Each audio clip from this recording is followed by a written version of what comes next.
Hello everyone, welcome to keystone life sciences.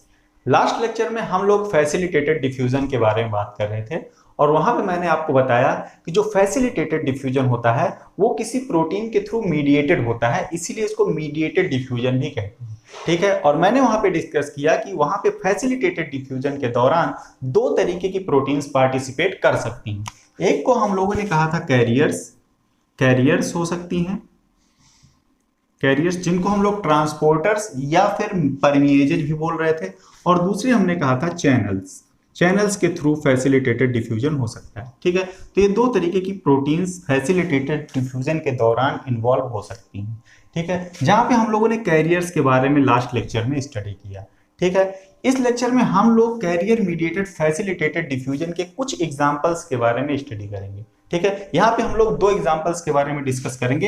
एक तो carrier mediated diffusion of glucose, इसके बारे में हम लोग बात करेंगे, और इसके बाद हम लोग बात करेंगे क्लोराइड बाइकार्बोनेट एक्सचेंजर की, जो कि पाया जाता है इरिथ्रोसाइट्स में। हम लोग बात करेंगे इन दोनों ट्रांसपोर्टर्स के बारे में कि ये प्रोटीन ये किस तरह से पोलर मॉलिक्यूल्स के फैसिलिटेटेड डिफ्यूजन को मीडिएट करते हैं। ठीक है, तो आज हम लोग बात करने वाले हैं ग्लूकोज के ट्रांसपोर्टेशन की, कैरियर मीडिएटेड ग्लूकोज के ट्रांसपोर्टेशन की। ठीक है, तो थोड़ा सा इसको हम लोग पहले बेसिक कॉन्सेप्ट इसका समझने की कोशिश करते हैं। ठीक है, जैसा कि मैंने आपको बताया होगा लास्ट पिछले कुछ लेक्चर में हम लोगों ने डिस्कस किया होगा कि प्लाज्मा मेम्ब्रेन के अक्रॉस जो ट्रांसपोर्टेशन की प्रोसेस होती है वो सॉल्यूट के नेचर पे डिपेंड करती है और प्लाज्मा मेम्ब्रेन के नेचर पे भी डिपेंड करती है। ठीक, हम लोग शुरू से ये चीज पढ़ते चले आ रहे हैं कि प्लाज्मा मेम्ब्रेन का जो नेचर होता है वो पोलर और नॉन पोलर दोनों नेचर की होती हैं, क्योंकि जो प्लाज्मा मेम्ब्रेन का एक्सटीरियर पोर्शन होता है वो पोलर नेचर का होता है और जो इंटीरियर होता है वो हाइड्रोफोबिक होता है। ठीक, इसकी वजह से मैंने आपको बताया कि जो भी मॉलिक्यूल्स, जो भी सॉल्यूट्स नॉन पोलर नेचर के होंगे और स्मॉल होंगे वो आसानी के साथ लिपिड बाइलेयर को क्रॉस कर जाएंगे। लेकिन फिर मैंने आपको ये भी बताया कि जो पोलर मॉलिक्यूल्स होते हैं वो हाइड्रोफोबिक इंटीरियर को आसानी से क्रॉस नहीं कर पाते हैं, जिसके लिए उनको किसी ट्रांसपोर्टर की, किसी मेडिएटर प्रोटीन्स की जरूरत होती है। ठीक है, इसी तरह से जो ग्लूकोज होता है वो भी एक तरह का पोलर सॉल्यूट होता है। मैंने आपको बताया था ग्लूकोज जो होता है ये एक पोलर सॉल्यूट होता है। ठीक, पोलर सॉल्यूट होता है। ठीक, तो ग्लूकोज का ट्रांसपोर्ट किसी भी सेल के अंदर इतनी आसानी से डायरेक्टली या सिंपल डिफ्यूजन के थ्रू नहीं हो सकता। ठीक है, तो इसके ट्रांसपोर्ट को मीडिएट करने के लिए वहां पे डिफरेंट टाइप की ट्रांसपोर्टर प्रोटीन्स पाई जाती हैं। ठीक है, जिनको हम लोग कहते हैं ग्लूकोज ट्रांसपोर्टर्स। ठीक है, ग्लूकोज ट्रांसपोर्टर्स ज्यादातर फैसिलिटेटेड डिफ्यूजन के थ्रू ग्लूकोज के ट्रांसपोर्ट को मीडिएट करते हैं। ठीक है, लेकिन एक जगह ऐसी है जहां पे ग्लूकोज का सेकेंडरी एक्टिव ट्रांसपोर्ट भी होता है। इसके बारे में हम लोग एक्टिव ट्रांसपोर्ट में डिस्कस करेंगे, लेकिन अभी मैं आपको बता दूं इंटेस्टाइनल एपिथेलियल सेल में ग्लूकोज का जो ट्रांसपोर्ट होता है वो सेकेंडरी एक्टिव ट्रांसपोर्ट के थ्रू होता है। ठीक है, इसके अलावा जहां जहां भी ग्लूकोज का ट्रांसपोर्टेशन होता है सेल के अंदर, सब सारा का सारा फैसिलिटेटेड डिफ्यूजन के थ्रू होता है। ठीक है, अब ग्लूकोज को ट्रांसपोर्ट करने के लिए वहां पे स्पेसिफिक ग्लूकोज ट्रांसपोर्ट प्रोटीन्स पाई जाती हैं। ठीक है, तो ग्लूकोज का ट्रांसपोर्ट कौन करेगा सेल के अंदर? ग्लूकोज का ट्रांसपोर्ट अगर सेल के अंदर होना है तो उसके लिए ग्लूकोज ट्रांसपोर्टर्स होते हैं, ग्लूकोज ट्रांसपोर्टर, ग्लूकोज ट्रांसपोर्टर या ग्लूकोज कैरियर हम कहें, और इन ग्लूकोज ट्रांसपोर्टर्स को हम लोग नाम देते हैं ग्लूट्स। ठीक, ग्लूट प्रोटीन्स होती हैं जो कि ग्लूकोज के फैसिलिटेटेड डिफ्यूजन को प्रमोट करती हैं। ठीक है, अब ये जो ग्लूट प्रोटीन्स होती हैं थोड़ा सा हम लोग इनके बारे में जानते हैं, इनके स्ट्रक्चर के बारे में जानते हैं, और ये कितने कितने तरह के हो सकते हैं इनके बारे में जानने की कोशिश करते हैं। ठीक है, तो हम लोग बात करते हैं ग्लूकोज ट्रांसपोर्टर्स के बारे में। तो ग्लूकोज ट्रांसपोर्टर जो होते हैं वो इंटीग्रल मेम्ब्रेन प्रोटीन्स होती हैं। ठीक है, ये इंटीग्रल मेम्ब्रेन प्रोटीन्स होती हैं, ट्रांस मेम्ब्रेन प्रोटीन्स होती हैं। ठीक है, ये मेम्ब्रेन को स्पैन करती हैं। ठीक, ये बनी होती हैं 500 अमीनो एसिड से मिलकर के बनी होती हैं और एक सिंगल पॉलीपेप्टाइड की चेन होती है। 500 अमीनो एसिड की एक सिंगल पॉलीपेप्टाइड होती है, 500 अमीनो एसिड की एक सिंगल पॉलीपेप्टाइड होती है। ठीक है। ये मल्टी पास ट्रांसमेम्ब्रेन प्रोटीन होती है। मल्टी पास ट्रांसमेम्ब्रेन प्रोटीन का मतलब मैंने आपको बताया था कि ऐसी इंटीग्रल मेम्ब्रेन प्रोटीन्स जो मेम्ब्रेन को मल्टीपल टाइम स्पैन करें उनको हम लोग मल्टी पास ट्रांसमेम्ब्रेन प्रोटीन्स बोलते हैं। ठीक है, तो ये मल्टी पास ट्रांसमेम्ब्रेन प्रोटीन है और सिंगल पॉलीपेप्टाइड से मिलकर के बनी हुई है। इसका मतलब ये होंगी टाइप 3 ट्रांसमेम्ब्रेन प्रोटीन्स।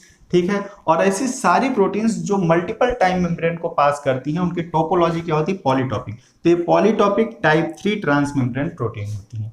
ठीक है, इसके बाद अब जो मेम्ब्रेन स्पैनिंग रीजन होता है इनका, मेम्ब्रेन स्पैनिंग रीजन जो होता है वो 12 मेम्ब्रेन स्पैनिंग अल्फा हेलाइसिस से मिलकर के बना होता है। ठीक है, ग्लूट प्रोटीन्स का जो मेम्ब्रेन स्पैनिंग रीजन होता है वहां पे 12 अल्फा हेलाइसिस प्रेजेंट होते हैं जो कि मेम्ब्रेन को स्पैन करते हैं, और इन्हीं 12 मेम्ब्रेन स्पैनिंग अल्फा हेलाइसिस के अंदर में ही ग्लूकोज बाइंडिंग पॉकेट भी होती है। ठीक है, तो इस चीज को मैं एक स्ट्रक्चर के साथ आपको बना के दिखाने की कोशिश, तो यहाँ पर हम लोग एक स्ट्रक्चर के साथ ग्लूट को समझने की कोशिश करते हैं, ग्लूट के स्ट्रक्चर को समझने की कोशिश करते हैं और किस तरह से मेम्ब्रेन में एसोसिएटेड होता है इस चीज को समझने की कोशिश करते हैं। ठीक है, मान लीजिए ये एक प्लाज्मा मेम्ब्रेन है, ब्लैक कलर से मैंने दिखाया हुआ प्लाज्मा मेम्ब्रेन है। ये सेल का आउटर पोर्शन है, मतलब ईसीएम है, और ये साइटोसॉल है। ठीक है, तो जो ग्लूट होता है मैंने बताया ये एक सिंगल पॉलीपेप्टाइड्स का बना होता है जिसमें कि 500 अमीनो एसिड्स होते हैं। ठीक है, और इसके पास 12 ट्रांसमेम्ब्रेन अल्फा हेलाइसिस होते हैं। तो आप देख सकते हैं यहाँ पे 12 मैंने मेम्ब्रेन स्पैनिंग डोमेन्स दिखाए हुए हैं जो कि मेम्ब्रेन को स्पैन कर रहे हैं, और ये अल्फा हेलाइसिस से मिलकर के बने होते हैं। और यहाँ पे कुछ कनेक्टिंग पेप्टाइड्स होती हैं जो कि उसी पॉलीपेप्टाइड चेन का हिस्सा होती हैं जिससे पूरा ग्लूट फॉर्म मिलकर बना हुआ है। ये पोर्शन हाइड्रोफिलिक होता है, जितना पोर्शन ईसीएम या साइटोसॉल की तरफ आपको दिख रहा है प्रोटीन का वो सारा का सारा हाइड्रोफिलिक है, और जितना पोर्शन ये मेम्ब्रेन में स्पैन्ड है जो हाइड्रोफोबिक कोर में एम्बेडेड है ये पूरा का पोर्शन हाइड्रोफोबिक अमीनो एसिड्स इसमें ज्यादा होती हैं। ठीक है, इसी पोर्शन में ग्लूकोज बाइंडिंग पॉकेट होता है। ये क्या करते हैं, ग्लूट ट्रांसपोर्टर्स करते क्या हैं, ये ग्लूकोज से बाइंड करते हैं और उसके ट्रांसपोर्टेशन को मीडिएट करते हैं। तो किस तरह से करते हैं, मैंने बताया कि ग्लूकोज क्या है, पोलर मॉलिक्यूल है, वो इस तरफ से इस बाइलेयर को क्रॉस यहां से नहीं कर सकता क्योंकि यहाँ पे ये रीजन क्या है, हाइड्रोफोबिक है। ठीक है, तो अगर ग्लूकोज को एक ऐसा एनवायरमेंट मिले जिसकी वजह से उसको हाइड्रोफोबिक कोर में ना जाना पड़े, वो सीधे अपना हाइड्रोफिलिक एक पासेज उसको मिल जाए जिसके थ्रू वो निकल जाए मेम्ब्रेन के क्रॉस, तो ज्यादा अच्छी बात है। ठीक है, तो ये कैरियर्स क्या करते हैं, ये ग्लूकोज को ऐसा ही एक पाथवे प्रोवाइड कराते हैं जिसके थ्रू वो आसानी से निकल जाता है। ठीक, तो करते क्या है, ग्लूकोज क्या है, पोलर मॉलिक्यूल है, और मैंने बताया पोलर मॉलिक्यूल जब एक्वस एनवायरमेंट में होता है तो वाटर के साथ हाइड्रोजन बॉन्डिंग किए रहता है।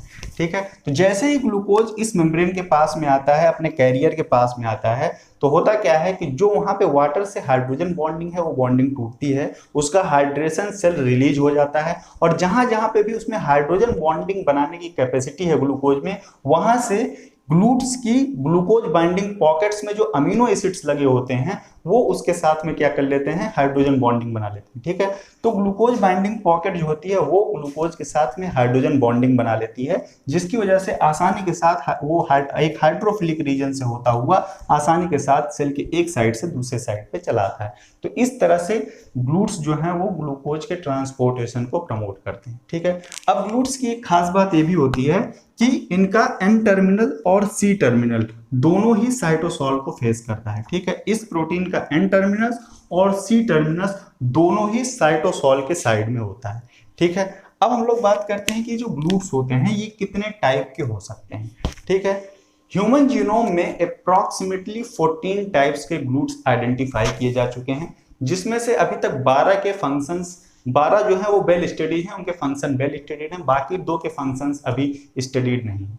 ठीक है, तो अब हम ग्लूट्स के टाइप की बात करते हैं। ठीक है, उनके क्लासिफिकेशन की बात करते हैं। तो ग्लूकोज ट्रांसपोर्टर यानी ग्लूट्स के टाइप्स की हम लोग बात करते हैं। ठीक है, तो ह्यूमन जीनोम अप्रॉक्सीमेटली 14 टाइप्स के ग्लूट्स इनकोड करते हैं, 14 टाइप्स के ग्लूट्स, जिसमें से 12 हमने बताया आपको कि वेल स्टडीड हैं। ठीक है, और इन 12 ये जो ग्लूट्स हैं डिफरेंट टाइप्स के ग्लूट्स जिनको ह्यूमन जीनोम्स इनकोड करते हैं, इनको सीक्वेंस सिमिलरिटी के अकॉर्डिंग 3 क्लासेस में डिवाइड किया जाता है। ठीक है, बेस्ड ऑन सीक्वेंस सिमिलरिटी के बेसिस पे सीक्वेंस सिमिलरिटी के बेसिस पे इनको 3 मेजर क्लासेस में डिवाइड किया जाता है, 3 मेजर क्लासेस में डिवाइड किया जाता है। ठीक है, तीनों मेजर क्लास कौन कौन से होते हैं? ठीक है, क्लास 1, क्लास 2, क्लास 2 और क्लास 3, सीक्वेंस सिमिलरिटी के अकॉर्डिंग। ठीक है, अब जो ग्लूट्स है, मैंने कहा कि 14 टाइप के ग्लूट्स टोटल आइडेंटिफाई किए गए हैं, जिसमें से 12 वेल स्टडीड हैं। ठीक है, तो इनको डिनोट कैसे करते हैं? इनको सीक्वेंसली डिनोट करते हैं, ग्लूट 1 से लेकर के ग्लूट 14 तक, ग्लूट 14 तक। ठीक है, GLUT 1 2 3 4 5, GLUT 1, GLUT 2, GLUT 3, GLUT 4, इसी तरह से ग्लूट 14 तक इनको डिनोट किया जाता है। ठीक है, अब क्लास 1 में कौन कौन से ग्लूट्स आएंगे, क्लास 2 में कौन कौन से ग्लूट्स आएंगे और क्लास 3 में कौन कौन से ग्लूट्स आएंगे, इनकी बात हम लोग कर लेते हैं। ठीक है, सबसे पहले बात करते हैं क्लास 1 में कौन कौन से ग्लूट्स आएंगे। तो ग्लूट 1 से लेकर के ग्लूट 4 तक, 1 से लेकर ग्लूट 4, ठीक है, ये क्लास 1 में आएगा। और इसके अलावा ग्लूट 14, ये इतने ग्लूट्स कहां पे प्रेजेंट हैं? 5 तरीके के ग्लूट्स कहां पे हैं? इनको क्लास 1 में रखा गया है, ग्लूट 1 से 4 तक और ग्लूट 14। 13 का प्लेस अभी तक डिसाइड नहीं हो पाया है। ठीक है, अब हम लोग बात करते हैं ग्लूट 1 से 12 तक, हमने कहा इनकी स्टडी ठीक ठीक हुई है। 14 की बात यहाँ पे हमने कर ली, 13 अभी डिसाइडेड नहीं है। ठीक है, तो 1 2 4 यहाँ पे आ गया। अब बचे कितने आपके? 5 6 7 8 9 10 11 और 12। ठीक है, तो अब क्लास 2 और क्लास 3 में कौन कौन से आएंगे, इनको याद रखने का तरीका देख लीजिए। 5 से लेकर के 12 तक जितने भी ऑड नंबर वाले ग्लूट्स हैं वो सारे के सारे आएंगे आपके क्लास 2 में। 5 से लेकर के 12 तक तो कौन कौन से आ जाएंगे? ग्लूट 5 7 9 और 11, ये आ जाएंगे आपके क्लास 2 में। ठीक है, और जितने भी इवन नंबर वाले हैं 5 से लेके 12 तक में जितने भी इवन नंबर वाले हैं वो सारे के सारे आपके आ जाएंगे क्लास 3 में। तो कौन कौन से बचे हुए हैं? ग्लूट 6 8 10 और 12। ठीक है, तो इवन और ऑड आप याद रखेंगे तो आसानी से आप लोग याद रख सकते हैं कि क्लास 1 में कौन से हैं। क्लास 1 में 1 से 4 तक। ठीक है, सीधे 14 भी भूल जाइए, 1 से 4 तक क्लास 1 में आ गए। ठीक है, अब बच्चे कितने? 5 से 12 तक। अब 5 से 12 तक में आप देख लीजिए ऑड वाले कितने हैं और इवन वाले कितने हैं। जितने ऑड वाले हैं वो सारे के सारे क्लास 2 में आ जाएंगे और जितने इवन वाले हैं वो सारे के सारे चले जाएंगे क्लास 3 में। ठीक है, तो ये तो हो गए ग्लूट्स, कितने तरह के ग्लूट्स पाए जाते हैं। ठीक, मैंने कहा कि ह्यूमन जीनोम्स इनकोड करते हैं इनको। ठीक है, और सीक्वेंस सिमिलरिटी के बेसिस पे इनको डिवाइड किया गया इतने क्लासेस में। ठीक है, इन सारे ग्लूट्स की जो खास बात होती है वो ये होती है कि सारे के सारे ग्लूट्स की काइनेटिक्स डिफरेंट होती है। ठीक है, इन सब की डिफरेंट काइनेटिक्स होती है, डिफरेंट काइनेटिक्स होती है, मतलब टर्नओवर नंबर डिफरेंट होगा, KM/KT डिफरेंट होगा। ठीक है, इसके बेसिस पे डिफरेंट काइनेटिक्स होती है। इनका टिश्यू डिस्ट्रीब्यूशन डिफरेंट होता है, डिफरेंट टिश्यू डिस्ट्रीब्यूशन।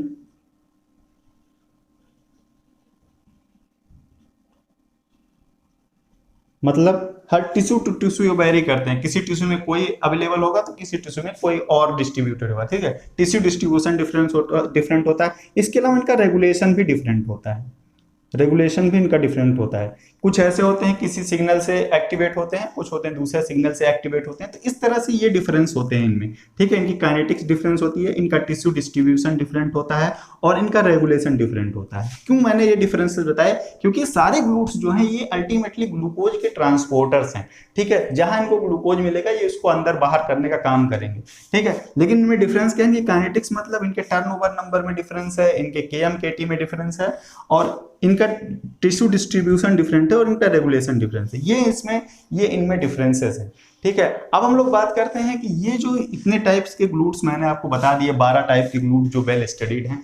अब मैं आपको बताता हूँ कि इनकी लोकेशन क्या होती है, कहाँ पे कौन से ग्लूट्स पाए जाते हैं, इनका फंक्शन क्या होता है, कौन से जीन इनको इनकोड करते हैं और इसके अलावा इनका KMKT कितना हो। तो ग्लूकोज ट्रांसपोर्टर्स की बात हम लोग कर रहे थे। यहाँ पे हमने डिफरेंट टाइप के जो ग्लूकोज ट्रांसपोर्टर्स यानी ग्लूट्स हैं उनका डिस्ट्रीब्यूशन और उनके फंक्शन के बारे में एक चार्ट बनाया है। यहाँ पे मैंने 5 ग्लूट्स के बारे में लिखा है, इसके बाद मैं नेक्स्ट के बारे में इसके बाद डिस्कस करूंगा। ठीक है, तो सबसे पहले देख लेते हैं पांचों ग्लूट्स कहाँ कहाँ पाए जाते हैं, इनका फंक्शन क्या होता है। ठीक है, और ये सारी चीजें आपको याद रखनी है क्योंकि ये किसी भी एग्जाम में पूछा जा सकता है। ठीक है, तो चाहे आप यहाँ से इस वीडियो को रिवाइंड करके याद कर लीजिए या फिर किसी भी बुक से आप इसको देख करके याद कर लीजिए, क्योंकि ये इंपॉर्टेंट चीज है। ठीक है, सारे ग्लूट्स कहाँ कहाँ पे पाए जाते हैं और उनका फंक्शन क्या होता है, सिर्फ इतना आपको याद रखना है। ठीक है, तो सबसे पहले हम लोग बात करते हैं GLUT1 की। ठीक है, GLUT1 को इंपोर्ट करने वाला जो जीन होता है SLC2A1 होता है। ठीक है, अब मैं आपको यहाँ पे सबसे पहले एक चीज क्लियर कर दूं कि ये जितने भी ग्लूट्स हैं इन सभी को जो कोड करने वाले जीन्स हैं इनको याद रखने का सबसे आसान तरीका मैं आपको बता देता हूँ। ठीक है, आपको सिर्फ इतना याद रखना है SLC2A, आपको सिर्फ ये याद रखना है। ठीक है, उसके बाद ग्लूट्स के टाइप के अकॉर्डिंग आपको यहाँ पे 1 2 3 4 लगाना है। जैसे हम ग्लूट्स का नाम याद करते हैं GLUT 1 2 3 4 5 6, उसी तरह से GLUT1 को इंपोर्ट करेगा SLC2A1। इसी तरह से GLUT2 की जब हम बात करेंगे तो यहाँ पे 2 लग जाएगा, 3 की बात करेंगे तो यहाँ पे 3 लग जाएगा। आपको सिर्फ इतना याद रखना है। ठीक है, SLC2A। ठीक है, उसके बाद GLUT1 का 1 2 3 4 इसी तरह से लगाते चले जाना है। ठीक है, तो इनकोडिंग जीन GLUT1 का कौन हो जाएगा, SLC2A। ठीक है, और इसका जो डिस्ट्रीब्यूशन होता है वो ये यूबिक्विटस होता है, मतलब जितने भी सेल्स बॉडी में जितने भी टिश्यूज पाए जाते हैं हर जगह पे आपका GLUT1 पाया जाता है। लेकिन ये प्राइमरी ग्लूकोज ट्रांसपोर्टर होता है इरिथ्रोसाइट्स में। ठीक है, प्राइमरी ग्लूकोज ट्रांसपोर्टेशन का काम ये करता है इरिथ्रोसाइट्स में, प्लेसेंटा में और ब्लड ब्रेन बैरियर में। ठीक है, बाकी हर जगह पे क्या करता है, बेसल ग्लूकोज अपटेक कराता है।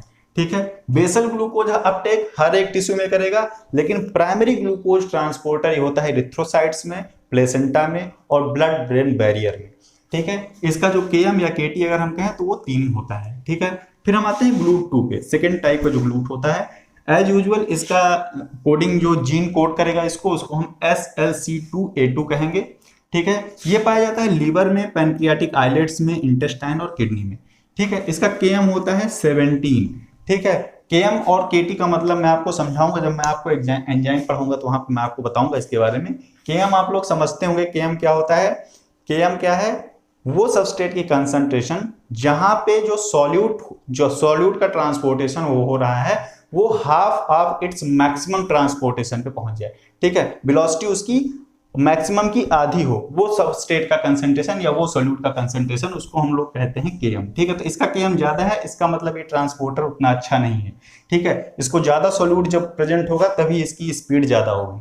ठीक है, तो ये इसकी जो KM होती है वो 17 है। ठीक है, लीवर में ये क्या करता है, लीवर और किडनी में ये एक्सेस ग्लूकोज का रिमूवल करता है। ठीक है, लीवर में एक्सेस ग्लूकोज कब आएगा, लीवर में एक्सेस ग्लूकोज तब आएगा जब ग्लाइकोजन टूटेगा। ठीक है, ग्लाइकोजन जब टूटता है, ब्लड में ग्लूकोज का लेवल जब कम हो जाता है तब ग्लाइकोजन टूटता है, और ग्लाइकोजन जब टूटेगा तो ग्लूकोज को बाहर आने में ये GLUT2 हेल्प करता है। ठीक है, इसके अलावा पेनक्रियाज में क्या करता है, इंसुलिन की सिक्रीशन को रेगुलेट करता है। ठीक है, किस तरह से करता है, अगर आपको ये चीज जानना है तो आप हमें कमेंट सेक्शन में बता सकते हैं। पूरी मैकेनिज्म में, इंसुलिन रिलीज की पूरी मैकेनिज्म में आपको अलग से एक वीडियो बनाकर दिखाऊंगा। ठीक है, फिलहाल GLUT2 इंसुलिन सिक्रीशन का भी रेगुलेशन करता है। ठीक है, उसके बाद आता है GLUT3। ठीक है, कोडिंग जीन SLC2A3। ठीक है, ब्रेन और टेस्टिस में प्राइमरली पाया जाता है। ठीक है, इसका जो KM या KT है 1.4 है और बेसल ग्लूकोज अपटेक कराता है। ठीक है, अब आता है GLUT4। ये बहुत ही इंपॉर्टेंट ग्लूकोज ट्रांसपोर्टेशन है और ग्लूकोज की मेटाबॉलिज्म में बहुत ही इंपॉर्टेंट रोल प्ले करता है GLUT4। ठीक है, इसको इनकोड करता है SLC2A4। ठीक है, और ये प्राइमरली पाया जाता है मेटाबॉलिक टिश्यूज में। मेटाबॉलिक टिश्यूज मतलब जो ग्लूकोज मेटाबॉलिज्म में इन्वॉल्व हो। ठीक है, उनमें कौन से होते हैं आपके, वो प्राइमरली होते हैं फैट्स, स्केलेटल मसल और हार्ट में भी पाया जाता है। हालांकि ये ग्लूकोज मेटाबॉलाइजिंग टिश्यू नहीं है, लेकिन ये हार्ट में भी पाया जाता है। ठीक है, तो फैट और स्केलेटल मसल में पाया जाता है। KM इसका 5 होता है। ठीक है, और ये इंसुलिन रेस्पॉन्सिव ग्लूकोज अपटेक कराता है। ठीक है, अब मैं थोड़ा सा यहाँ पे कुछ चीज एक्सप्लेन करना चाहता हूँ। मैं जितने भी ग्लूकोज के बारे में इससे पहले मैंने डिस्कस किया, चाहे वो GLUT1 2 3 हो, ठीक है, या फिर इसके बाद GLUT4 के बाद मैं जितनों के बारे में भी डिस्कस करूंगा, चाहे वो 5, 6, 7, 8, 9, 10, 11, 12, जितने भी ग्लूकोज के ट्रांसपोर्टर्स हैं GLUT4 को छोड़ करके, ये क्या होते हैं, ये यूबिक्विटसली और हमेशा कॉन्स्टिट्यूटिव सेल की मेम्ब्रेन पे प्रेजेंट होते हैं। ठीक है, सेल मेम्ब्रेन पे ही पाए जाते हैं, हमेशा कॉन्स्टिट्यूटिवली सेल मेम्ब्रेन पे एक्सप्रेस होते रहते हैं। लेकिन GLUT4 एक ऐसा ग्लूकोज ट्रांसपोर्टर है जो कि इंसुलिन के रिस्पॉन्स में ही सेल मेम्ब्रेन के पे पाया जाएगा। ठीक है, उससे पहले क्या होता है, ये सेल के अंदर सिंथेसाइज होता है और सेलुलर वेसाइकल्स में इंटरैक्ट रहता है। ठीक है, जैसे ही इंसुलिन आता है, इंसुलिन अपने रिसेप्टर से बाइंड करता है। ठीक है, फिर इंट्रासेलुलर एक सिग्नलिंग प्रोसेस चलती है और उस प्रोसेस के थ्रू इसकी वेसाइकल GLUT4 की जो वेसाइकल्स होती हैं वो प्लाज्मा मेम्ब्रेन से फ्यूज करती हैं और ग्लूकोज के अपटेक को प्रमोट करती हैं। ठीक है, इसके बारे में हम लोग डिटेल में बात करेंगे इंसुलिन सिग्नलिंग वाले टॉपिक में। ठीक है, तो GLUT4 क्या होता है, ये इंसुलिन रिस्पॉन्सिव ग्लूकोज अपटेक कराता है या इंसुलिन रिस्पॉन्सिव ग्लूकोज ट्रांसपोर्टर होता है। ठीक है, ये चीज आपको याद रखना है। जितने भी ग्लूकोज ट्रांसपोर्टर्स हैं उनमें से सिर्फ GLUT4 ऐसा है जो इंसुलिन रिस्पॉन्सिव ग्लू कहलाता है। ठीक है, इसके बाद आता है आपका GLUT5, SLC2A5 होता है इसका जो जीन है। ठीक है, इंटेस्टाइन और टेस्टिस में पाया जाता है। ठीक है, KM इसका 6 होता है और ये primary transporter of the fructose. ठीक है, अब ये भी आपको याद रखना है, GLUT5 एक ऐसा ग्लूकोज ट्रांसपोर्टर है जो कि फ्रक्टोज के ट्रांसपोर्टेशन में भी इन्वॉल्व होता है। बहुत इंपॉर्टेंट है, अभी रिसेंटली ये एक एग्जाम में पूछा गया है कि फ्रक्टोज के ट्रांसपोर्टर में कौन सी ग्लूट प्रोटीन इन्वॉल्व होती है, तो वो है GLUT5। ठीक है, GLUT5 इन्वॉल्व होता है फ्रक्टोज के ट्रांसपोर्टेशन में और पाया कहाँ पे जाता है, इंटेस्टाइन और टेस्टिस में ये प्राइमरीली पाया जाता है। नेक्स्ट ग्लूट ट्रांसपोर्टर होता है GLUT6। इसको इनकोड करने वाला जो जीन होता है SLC2A6। ठीक है, ये पाया जाता है स्प्लीन, ल्यूकोसाइट और ब्रेन में। ठीक है, इसकी KM या KT ग्रेटर देन 5 है और इसका फंक्शन अभी अननोन है। ठीक है, उसके बाद आता है GLUT7। इसको इनकोड करने वाला जो जीन होता है SLC2A7 होता है, स्मॉल इंटेस्टाइन में पाया जाता है, कोलन में, टेस्टिंग में और प्रोस्टेट्स में पाया जाता है। ठीक है, इसके अलावा इसकी जो KM और KT होती है वो 0.3 के अप्रॉक्स होती है और फंक्शन अभी नोन नहीं है। ठीक है, इसके साथ में फिर नेक्स्ट आता है आपका GLUT8। ठीक है, इनकोड करने वाला जीन एज यूजुअल SLC2A8 होता है। ठीक है, टेस्टिस, स्पर्म और एक्रोसोम, स्पर्म में जो एक्रोसोमल रिएक्शन होती है वहाँ के एक्रोसोम में पाया जाता है। अप्रॉक्सीमेट 2 इसकी KT होती है। ठीक है, फंक्शन अननोन है।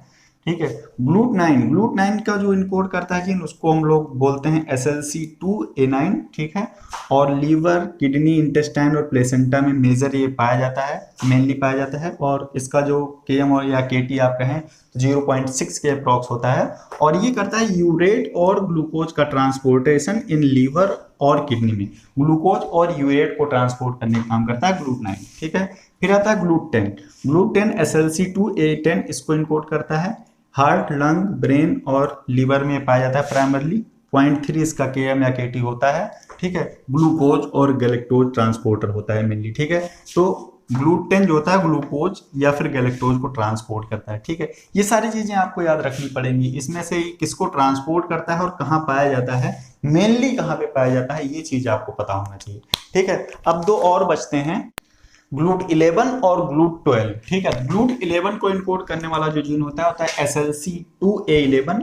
ठीक है, ये पाया जाता है हार्ट और स्केलेटल मसल में मेनली। ठीक है, इसका KM या KT होता है आपका 0.16 और ये प्राइमरली ग्लूकोज को ट्रांसपोर्ट करता है और कभी कभी फ्रक्टोज को भी ट्रांसपोर्ट करता है। ठीक है, कभी कभी फ्रक्टोज को भी कहीं कहीं पे ट्रांसपोर्ट करता है, लेकिन मेजर जो फ्रक्टोज ट्रांसपोर्टर है वो है आपका GLUT5। ठीक है, लेकिन अगर ऑप्शन कहीं साथ साथ आपको मिलता है तो GLUT11 और GLUT5 दोनों पे आपको लगाना होगा। ठीक है, अब आता है GLUT12 को इनकोड करता है SLC2A12। ठीक है, और ये पाया था स्केलेटल मसल में, हार्ट में, प्रोस्टेट में और प्लेसेंटा में। ठीक है, इसका KM भी अभी अननोन है और इसका एक्शन भी, फंक्शन भी अभी अननोन है। ठीक है, तो ये तो था ग्लूट्स कितने टाइप के हो सकते हैं। ग्लूकोज का ट्रांसपोर्टेशन कैरियर्स के थ्रू किस तरह से होता है, मैंने जस्ट एक एग्जांपल आपको बताया है कि जो ग्लूकोज का ट्रांसपोर्टेशन होता है मैक्सिमम टिश्यूज में और मेजरली वो फैसिलिटेटेड डिफ्यूजन के थ्रू होता है और उसको ट्रांसपोर्ट करने वाले जो प्रोटीन होती हैं वो ग्लूट्स होती हैं। ठीक है, ग्लूट्स के स्ट्रक्चर के बारे में हमने बात किया, उसके क्लासिफिकेशन के बारे में बात किया और जितने भी तरह के ग्लूट्स होते हैं बॉडी में उनके लोकेशन के बारे में हम लोगों ने बात किया। ठीक है, तो ये तो एक एग्जाम्पल हमने लिया कैरियर प्रोटीन्स का। ठीक है, नेक्स्ट लेक्चर में हम लोग एक और कैरियर प्रोटीन के बारे में बात करेंगे, क्लोराइड बाइकार्बोनेट एक्सचेंजर, जो कि इरिथ्रोसाइट में पाई जाती है, बहुत इंपॉर्टेंट रोल प्ले करती है कार्बन डाइऑक्साइड के ट्रांसपोर्ट में। ठीक है, तो हम उसके बारे में नेक्स्ट लेक्चर में बात करेंगे और मैं आपको डिटेल में उसके बारे में समझाऊंगा। ठीक है, देखिए अगर मुझे सिर्फ मेम्ब्रेन के क्रॉस ट्रांसपोर्टेशन को खत्म करना होता तो मैं 2-3 लेक्चर में इस चीज को पूरी तरह से खत्म कर देता। मैं आपको पैसिव ट्रांसपोर्ट बता देता, फैसिलिटेटेड डिफ्यूजन क्या होता है, सिंपल डिफ्यूजन क्या होता है, सारी चीज बता देता और बस फिर हमारा एक्टिव ट्रांसपोर्ट आ जाता, फिर इंडोसाइटोसिस एक्सोसाइटोसिस, काम खत्म। ठीक है, लेकिन मुझे सिर्फ इतना ही नहीं करना है, मैं उन चीजों को ही बता रहा हूं जिसको लोग ऊपर से बता के छोड़ देते हैं। ठीक है, इसीलिए मैंने ग्लूकोज के ट्रांसपोर्टेशन को अलग से डिस्कस किया। अगर मैं चाहता तो मैं कल ही इसको भी डिस्कस कर लेता और क्लोराइड बाइकार्बोनेट एक्सचेंजर को भी कल ही डिस्कस कर लेता, काम खत्म हो जाता। लेकिन मैं चाहता हूं कि मैं जो भी इंफॉर्मेशन आपको दी, जहां जो चीजें छूटी हुई हैं, जो चीजें नहीं डिस्कस की गई हैं, उन चीजों को मैं थोड़ा सा डीप में ले जाके आपके साथ डिस्कस करूं।